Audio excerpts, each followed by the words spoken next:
Halo guys, kita lagi ada di Grand Corner Palembang. Hai sahabat hidroponik. Kali ini kita akan mengecek ppm sayuran hidroponik di Grand Corner ya guys. Yuk simak videonya. Jangan lupa like dan follow akun kita. Ya teman-teman.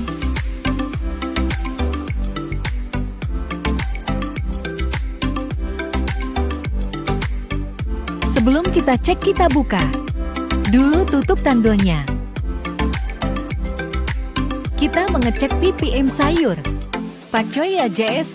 Pakcoy ini berumur 3 mingguan. Cara mengecek air nutrisi sangat mudah ya teman-teman.